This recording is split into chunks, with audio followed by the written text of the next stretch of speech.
Hello. So Troy and I are sitting down, first time together in a hot minute, well, from Christmas. Just wanted to sit down and kind of chat about how our 2022 season went. I had a pretty okay year. I think you had a little bit of a rough year. Terrible. For what I thought I was going to be having, but... Yeah, we kind of started the year off on the wrong step, especially popping a motor night 2. Yeah. So, start of the season, went to Mississippi Thunder for your practice. No, not their practice. No, your first time that... First, it was at USMTS Dairyland Showdown. Yep. USMTS, 3 days. Mm-hmm. Quite the way for a local to start off his race season. Yeah, that was a terrible idea. With USMTS. So yeah, you pop that motor, which... On night 3. We just built that one, so that really hurt. And I was thinking I was just this ultimate chassis guy and tried to do everything on my own and completely tore that rear end apart. Slapped it all back together with thinking I had everything. Yeah, that was... All the updates right. I don't want to call it a disaster, but it was a kind of a disaster because I had to work. And so after I got done with work, I would then come meet up with them at the racetrack. And when I got there and see that pretty much the whole rear end tore out sitting on jack stands and you underneath covered head to toe with grease and tape measures running every which direction, I knew... and string and 2 nuts. I figured that things have... Hit rock bottom. Yeah, things have hit a different limit now. Yeah. But we started to get the car straightened back out where somebody needed to be. And then, and then the motor let loose on the 3rd night. Yep, and so then the motor that was in my A-Mod, that was Charlie's, and that was the only other motor that we had. That's the old reliable. So then we pulled the 420 out of my car and stuffed that one back in the GRT car. Yep, and went racing. And went back racing. And then there was just, at that point, just figuring out the GRT again. I don't know how it got so out of whack, but it was out of whack. But I think you and so this will be your 2nd year in the Dirt Dueler, right? 2nd year in the Dirt Dueler. Don't get me wrong, my year went okay. Maybe a good year. Yeah. You had some wins. That nice. No, that definitely for sure. You always had some wins. But my year went okay. I was kind of hoping to hit the ground a little better than we did, especially being the 2nd year in that car. The first year, I guess, I kind of understand because you're kind of learning things. But yeah, no, I think we were all very much for the year that you had prior expecting that you were gonna roll out and definitely pull off some W's. Do something, yeah. But I'm still learning. In the Minnesota B-Mod classes, I mean, sure, everybody hears B-Mod and they think, all right, well, it's kind of like your beginner's class or maybe not so much your elite guys. There's some big name, big money guys and that are not to be messed with. Yeah, no, stiff competition. And I'm learning stuff with that car every day.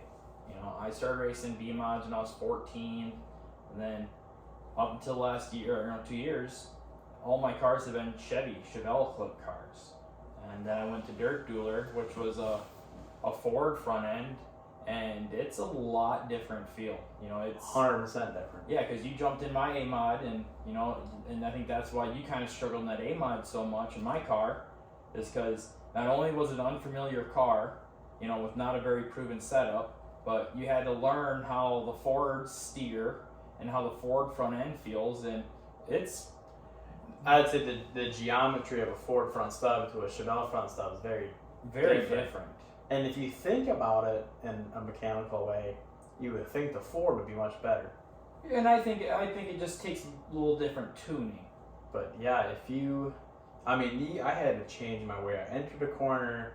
I had to change on just like throttle, that steering, because I felt that I had to steer the Ford front end a lot more than I did the Chevelle.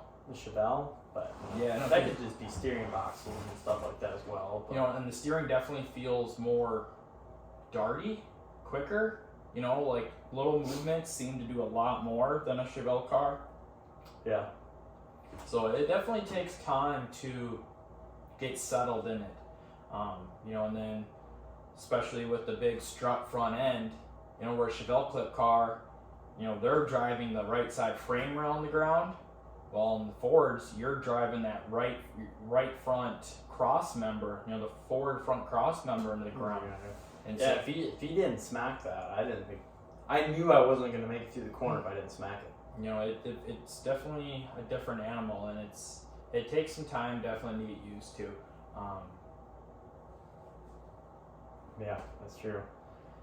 But again, I think you had a pretty good year.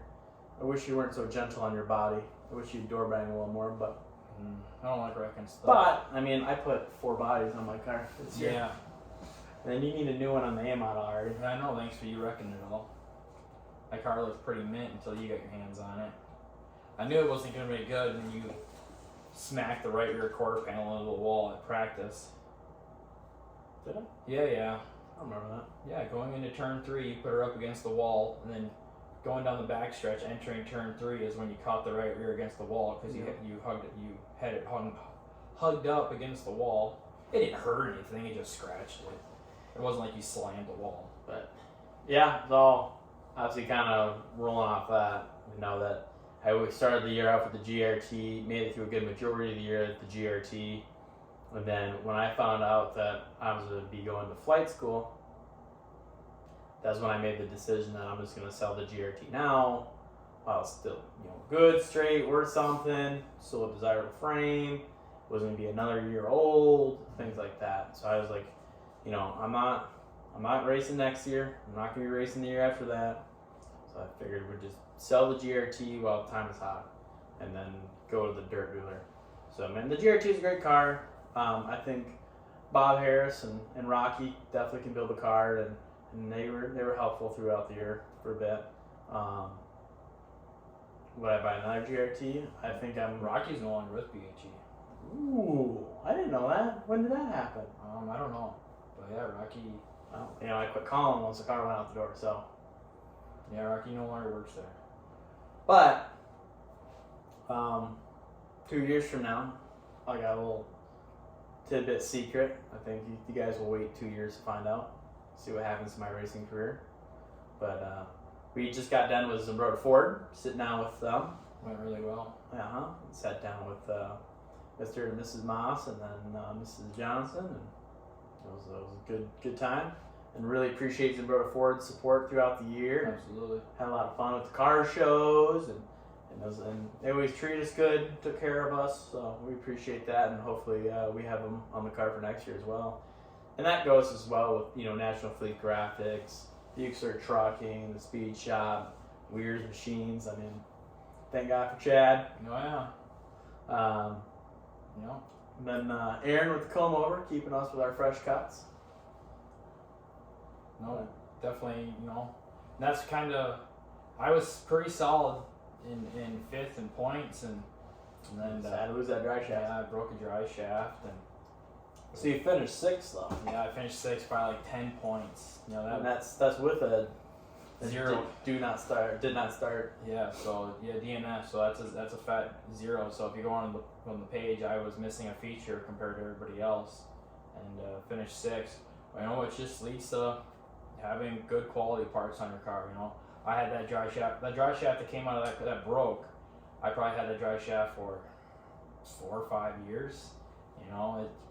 I should have probably replaced it, before it did it, so not really anyone's fault, manufacturer-wise, because we run the best of the best for parts. Weir's Machine, fast shafts, we have good quality parts in the car, but everything has its limits that needs replacing. So, yeah, big thanks to Weir's Machine, keeping our cars always together. Don't have to worry about breaking stuff as long as you don't do anything dumb like smack walls or find a fender bender. Pat Fagan at Fast Shafts, always keeping us good with the dry shaft selection there, and he had me fixed up in 3 days after I dropped that one at Deer Creek. So it's huge, and we definitely couldn't keep doing what we're doing without quality support and help like we received this year and in future years. I'll be honest, it's still hard for me to say. Can you imagine 4 years ago saying that we got the best of the best bolt-ons in our car? No. No, it's crazy, dude. It's just think about it. Like I started racing when I was 14 in a 2000 Lightning car. And that was kind of a mess of a car. From being beaten and banged. It had sparkles though. It did have sparkles. Sparkly roll cage. Yep, and then Dad and I reclipped the whole rear end of it ourselves in the garage, and then, with help from like Dan Wheeler and others, we kind of redid all the bar mounts in that car, moved a bunch of stuff, and got that car working pretty good actually, for what it was. Yeah, I think we got the good bolt-on parts. That's where our program's gotten better. Thanks to Weirs. That our parts itself are there, but where we lack is, and me especially, is just setup knowledge and understanding exactly what each little change does, where and there. I understand the simple things of like dropping a right side lower bar, raising left side, J bar change. Like I can understand, but I don't know what that change does through and through. Yeah. And at what it changes at each point of the track, and that's what I gotta get better at knowing. Yeah, it's tricky, and I think that's what makes dirt racing so unique. Is heck, just look at the USMTS guys. Those are the best of the best. You'll see some USMTS guys, they will win Friday night, and then Saturday they're scratching their way through a B main trying to make the show. Because it's not like don't get me wrong. I know in the asphalt world the track changes, but after you got a pretty decent setup on an asphalt track, you might just change it a little bit based off track temps.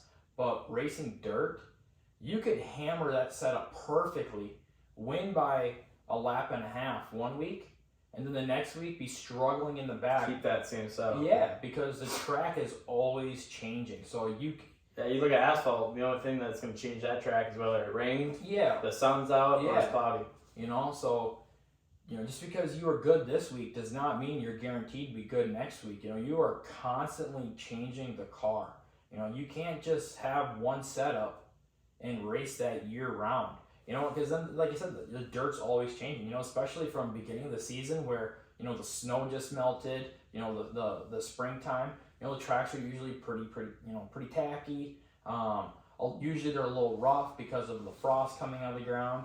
And then by the time we get to September, they're usually dry, slick, they're packed down, they're hard again, and then our track's frozen again. And so the track is always changing, so you just have to be so on top of your stuff, and that's, like I said, that's why you have to have experience in your car and know your car to be able to know what slight adjustments you have to continually be doing throughout the season to keep up with the racetrack. We're going to get a lot of comments from asphalt guys now, though. Yeah. It's a lot of mad asphalt guys. So let's say, Deer Creek, middle of May, let's just say you won that feature. You can put that same setup in the car next year and be struggling. It's... Yeah, we got that. Your notebook is never permanent. So we could improve on just knowing how to adjust. And then I would say, I don't know about you, but me, where I need to improve as a driver, and this purely just seat time and lap time, is I know exactly how the races are going to go in the first 4 laps. And if that car isn't there in those first 4 laps, I know I'm going to be struggling. And I'll be, as far as I know, all I can change is a little bit of brake adjustment and maybe try to drive in there with a little more of a level head. Yeah, it's something you really can do in the car. Because I'm a hair on fire kind of driver, where you're calm and patient, which usually turns out in your favor. But then the next thing, I think if you want to look at equipment-wise, we lack is we could definitely run a lot better tires. Yeah. No. That's what kills us. And then, I don't think you got the best of the best engine package in your car. Oh, we do now. That open motor that Jamie built for us for the Jamboree, that's a solid. Yeah, piece. I wish you could have had that a little bit longer or later in the season. Yeah, that's a solid piece, and it'd be good to see how you do next year. Yeah, running a full season with that motor. Yeah, not running that crate motor thing.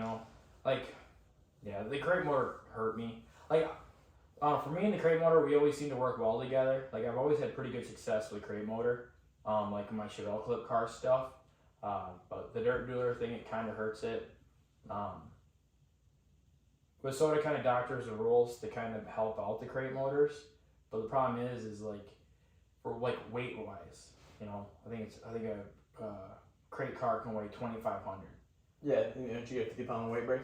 Yes, and you know that if you don't run a quick change, you can take another 50 pounds off, so it gets you up 2,500. I can't get my car that light. You know, I only have one chunk of lead on my car to get the numbers right, and I'm almost like 200 pounds over.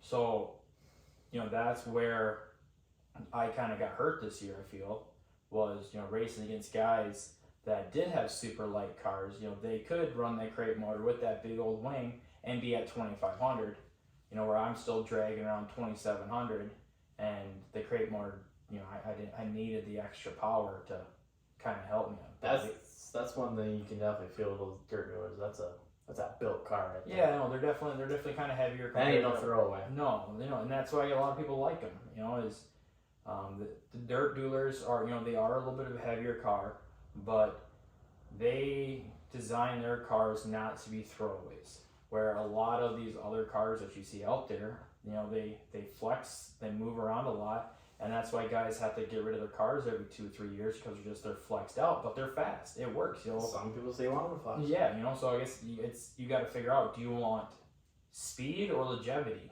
You know, where dirt dueler, they're more about the longevity, where they try to make the center of that car pretty much bulletproof, because as long as the center stays straight and square, no matter how bad you wreck the rest of the car, they can fix that. You know, but after you twist the center section, they can't do anything for you but build you a whole brand new car. You know, so like I said, it definitely takes different setups. And I'm super excited for next year because Brandon Duelman, Les Duelman's son, Les Duelman is the owner of Dirt Dueler. He's going to be getting in an A-Mod next year, racing at Fountain City. And that's where I'm going to be running my A-Mod. So it's going to be really nice now every Friday to have Brandon with me racing. So him and I will be side by side and be able to work together to, you know, come up with a solid A-Mod package. I believe they're going to be racing Deer Creek more too. So that's going to be really helpful, having, you know, the Dirt Dealer crew at Deer Creek a lot with me. But big thanks to Dirt Dealer. Adam's been phenomenal. He comes to the racetrack all the time and helps everyone out with the Dirt Dealer. You know, he's kind of like all of our crew chiefs, you know. And for everybody who's not sure who Adam is, Adam's the one that if you see the video, usually his head's cut off and his shoulders. He's the 9 foot tall guy. He's so passionate about racing and so passionate about his customers, and he works hard. Yeah, I'm excited to watch you. He works really hard for his customers and making sure that you're taken care of and making sure that you feel like you're part of the family and not just a customer, you know. So big thanks to them. So to wrap this video up, you got any last additional comments that you'd like to add? No, I feel like I talk too much in most of my videos. Like last video I dropped, I asked if I talk too much or if I... Dude, you're getting a lot of comments. I think you get more comments than I do.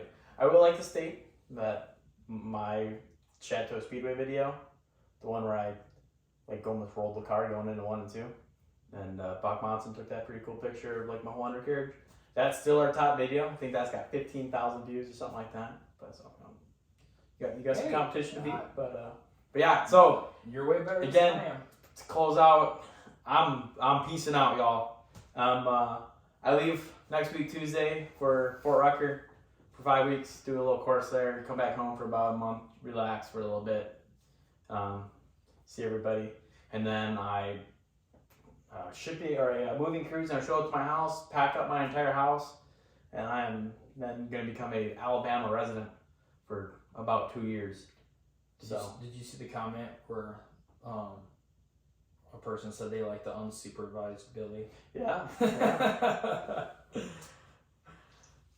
No, and hey, my views will probably get better on my videos after we get the race season started. I've always said to Dad that when you do your longer talk and stuff, I think, even though it can be long, you do talk about some good stuff. It's some good content, it's quality information. The hardest part is... And with you having I don't want to just say just having like the Weirs background, it's mainly because of your job health. So if you get to talk to everybody, you're in the know of a lot of things, you learn a lot of things, you're exposed to everything, and there's a lot of other drivers out there that the only information they get is whoever they bump into at the track or whatever they Google.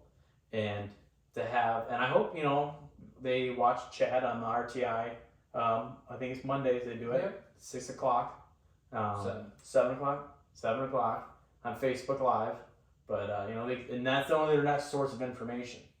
So hopefully this becomes, with you running more of the channel now and in front of the camera, I hope you keep bringing it up like, hey guys, this is some new technology. Here's some new theories and stuff like that, Yeah. No, you have to try. The hardest thing I found is you're trying to think of what you're going to say so you don't sound like an idiot. Oh, you're completely on the spot, unscripted. Yeah. You are. And I definitely catch myself repeating. Like, as soon as I kind of, like, brain dump a little bit, then all of a sudden I repeat the information I literally just got done saying 30 seconds earlier. And Thank God you got an edit button. Yeah, but I can, secretly, you guys have no clue how many times we stopped and edited this video. don't get me wrong, there is, but if you edit it too much, then it becomes choppy, and you can tell. Oh no, I can fix that transition. Really? I'll make it seem like a fluent conversation. Yeah. See, I tried, and then like my videos become choppy, especially if I'm filming, and also you watch the background, and all of a sudden it just changes because I'm a wanderer. When I'm talking, I just wander around. Which I don't think anybody's gonna hit you on. Apparently that's not a big deal because I asked them yesterday in the last video. I said, "Does me wandering and the camera shaking all over throw you off?" And everyone pretty much in the comments said that me wandering isn't really a big deal and I'm just overthinking it, which I kind of figured I was. But like I said, I want to be good at this. You've done a phenomenal job on your editing. You've done a super good job and you set the bar high. So I'm trying to learn now, and you set the bar high, so now I have to crash course myself to keep coming out with good quality videos like you were posting, and like if you go back to the beginning of Minnesota Dirt, the first handful of videos were, iffy, and then you started learning and taking off. Well, I gotta do this crash course because you pushed the bar so high that I can't come out with 5 crappy videos before I start. I think everybody's comment you got some good videos. So you good if I close this out? Yeah, close this out. So alright, so now I'm really gonna set the bar high. My goal for the 2022 year was to hit 2,000 subscribers, and I failed this. I fell 800 subscribers short. So to set the bar high for Billy, I'm gonna say at the end of the 2023 year, he's gotta have 4,000 subscribers. 4,000? They say once you hit 2,000 subscribers, you take off. So let's set the bar high. 4,000 subscribers. 4,000 at the end of the 23 year. Okay. Well, there's only one way we're gonna get 4,000 subscribers. You winning a track championship. No, the only way we're gonna get 4,000 subscribers is with your guys' help. That is the only way we're gonna be able to do this. Please like our videos, hit that thumbs up. Like I keep repeating, it doesn't cost you anything, and you gotta hit that subscribe. Well, it's the thumbs up which puts us out on a bigger YouTube channel to find. For people to start stumbling upon us. So hitting that like button helps out so much. Like I said, it doesn't cost you anything. It helps us out a ton. Hit that like button. Please tell your friends, your family, share our videos, subscribe. Facebook. Yeah. Yeah, because I've noticed that like we get several hundred clicks on the link on the Facebook. Yeah. So now it's just if that's just with Dad or I sharing it, we're getting a couple hundred off there. So now if you have another person share it and they're able to get another couple hundred, and then next day someone in that group shares it, it's just yeah. So share us on Facebook. Like us on Facebook, share us on Facebook, Instagram. I believe you've been posting the links and stuff on Instagram. I don't have an Instagram, so I have no idea. Instagram, I just I like to post pictures on. Okay. It doesn't really link things too well on Instagram, but I just have fun. Yeah, I don't have an Instagram, so I have no idea. But you got TikTok. Yeah. Billy's a little TikTok girl. Yeah, but that's been more on my personal TikTok page. I've been posting Minnesota Dirt. I really need to get the sign-in information from you so I can start posting on the Minnesota Dirt TikTok instead of just my personal TikTok. Yeah. So yeah, we're trying to grow. We're hungry. We're motivated. This is a lot for fun. I'm not trying to make a career out of this, and I think you're pretty happy at Weird. So I don't think you're trying to make a career YouTuber. No. I'm definitely not trying to retire off of Minnesota Dirt, but I definitely want us to To be successful. Yeah, I want to be successful in anything. Yeah, I want our channel to grow, and also I really enjoy helping people and educating people. Because I've been that guy struggling at the racetrack, trying to figure out, because Charlie and I are first generation racers. Our dad raced street stocks for a handful of years, and that was it. So we don't have a grandpa, which a lot of the people we race against, their grandpas used to race, their dad raced, so they have 50 plus years of racing experience within their family, where you and I don't really have that. We're kind of the first. Our great grandkids will be good. Yeah, exactly. We're the first generation racers in our family. So don't get me wrong. Now we have great support. Where before, it was us just learning.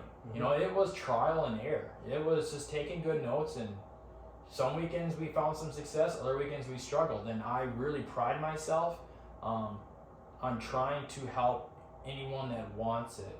Because I was that kid that, I won't lie, I was in the back of the truck many nights, hands, my face in my hands, am I made for this? Can I do this? Should I just quit and call it a day? And, just keep driving and driving. Sure, a lot of drivers have hit that point. Oh yeah, we all do, so I really want to help people become successful and have fun at the racetrack and get what I've gotten out of racing, a family. That's the biggest thing with racing is you're a family. It's too hard to list out all the benefits of racing. Well, let's close out this half-hour-long video. Our second attempt here. Yeah, so again, thank you guys. We'll see how this 23 year goes for Billy. I'm excited to watch him from Alabama. But again, the only way to get successful at this stuff is with the help of the Minnesota Dirt family. So again, appreciate you guys. The great year that we had.